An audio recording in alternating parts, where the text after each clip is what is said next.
Have you ever wondered why your brain seems to wake up exactly when the rest of the world goes to sleep?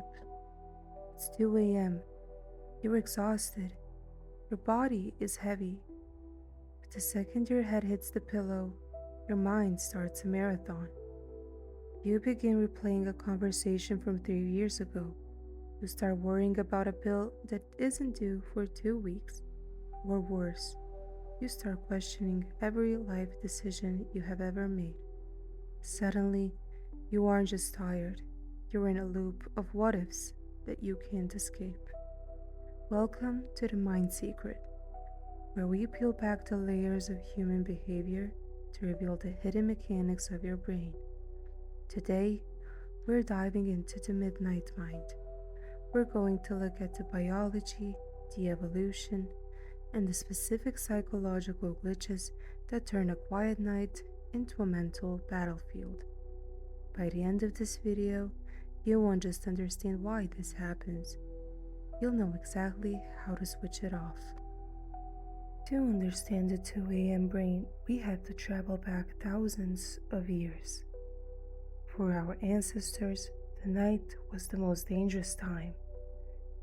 In the pitch black, humans were vulnerable to predators. And because of this, our brains evolved a night watchman mode. From an evolutionary perspective, being slightly anxious at night was actually a survival advantage. The person who was a light sleeper or prone to scanning for threats was the one who survived the night. Fast forward to 2026. We don't have saber-toothed tigers outside our bedroom doors anymore, but we still have that ancient hardware.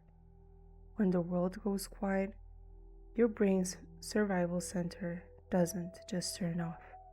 Instead, it looks for modern predators. Since there are no physical threats, it creates internal ones: social rejection, financial stress, or career failure. In the silence of 2 a.m., your brain is simply trying to keep you safe from dangers that only exist in your thoughts. Now let's look at what the research says. There is a fascinating concept in neuroscience called the mind after midnight hypothesis. Recent studies suggest that the human brain isn't just tired at night, it actually functions differently. During the day, the part of the brain responsible for logic, impulse control, and rational thinking is at full power. It acts like a filter, telling you, hey, that worry about your job is silly, go back to sleep. But at 2 a.m., that filter is exhausted. It's essentially offline.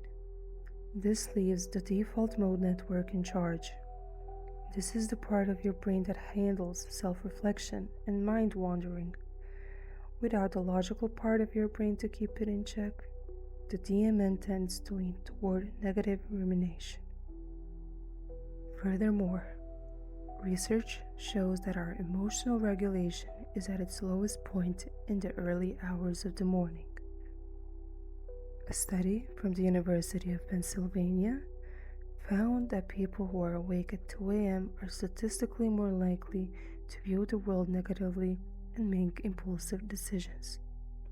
In simple terms, at 2 a.m., you are literally looking at the world through a broken lens. The problem isn't your life. It's that your brain's logic filter has gone to bed with you. There's another biological player in this midnight drama: cortisol. Usually, cortisol, our stress hormone, should be at its lowest point when we sleep. It's supposed to stay low until about 6 or 7 a.m. when it spikes up to help us wake up. However, if you are chronically stressed or have irregular sleep habits, your cortisol rhythm gets flipped. Your body might release a micro spike of cortisol at 2 a.m. This doesn't make you feel energized like coffee does. Instead, it puts you in a state of tired but wired. You feel physically drained, but your brain is chemically forced into a state of high alert. This is why 2 a.m. thoughts feel so much more urgent than 2 p.m. thoughts.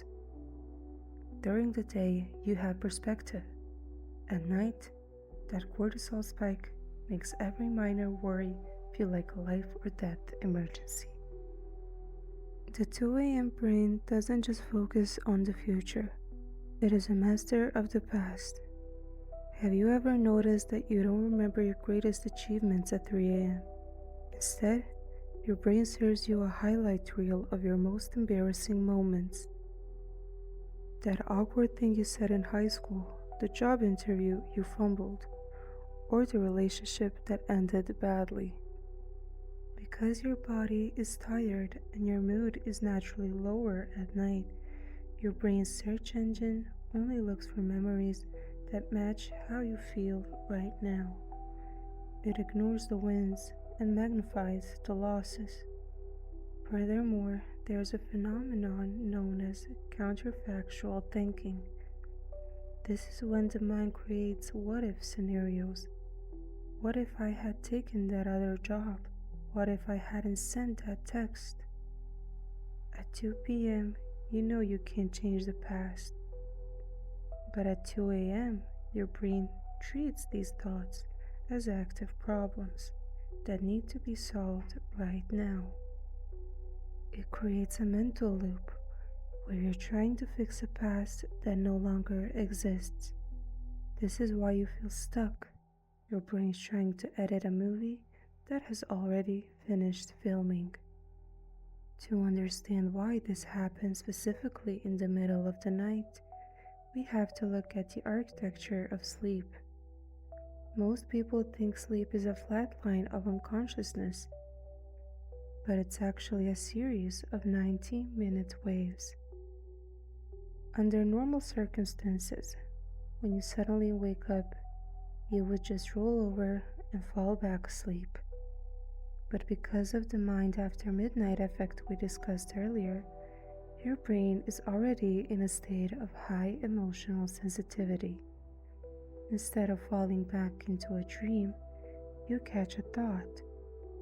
Once that thought is caught, your heart rate increases, your body temperature arises, and you're officially locked in.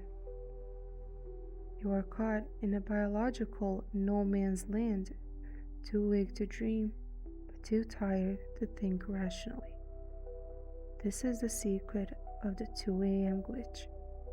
There is also a social element to this. During the day, we have distraction safety. You have emails to answer, people to talk to, and the phone that is constantly buzzing. These distractions act as a shield, keeping you from facing your deeper anxieties. At 2 a.m., the shield is gone. The silence of the night acts like a megaphone for your subconscious. Without the noise of society, the things you've been suppressing all day finally have the space to be heard. This is why many creative people feel they get their best ideas at night, but it's also why those prone to anxiety feel the most overwhelmed. The silence isn't empty. It's a container for everything you were too busy to deal with at noon. If you haven't processed your stress during the day, your brain will force you to process it when you have nothing else to do. So, how do we fix it? How do we tell the night watchman to stand down? The most effective psychological tool is called cognitive offloading. Since your brain is overthinking because it's afraid of forgetting a problem, you need to prove to it that the information is safe. Keep a notebook by your bed. If a thought keeps looping, write it down. This signals to your brain that the data is stored and it can stop replaying the file. Second, remember the rule of midnight logic. Tell yourself, I am not allowed to believe any thought I have at 2 a.m. Remind yourself that your logic filter is offline and that this version of you is an unreliable narrator. Understanding the secret of your mind is the first step to mastering it. Your brain isn't broken, it's just trying to protect you in an ancient way that doesn't fit the modern world. If you found this insight helpful, hit the like button and subscribe to The Mind Secret. We release deep dives into psychology of your daily life every week. Sleep well, and remember, things always look different in the light. See you in the next video.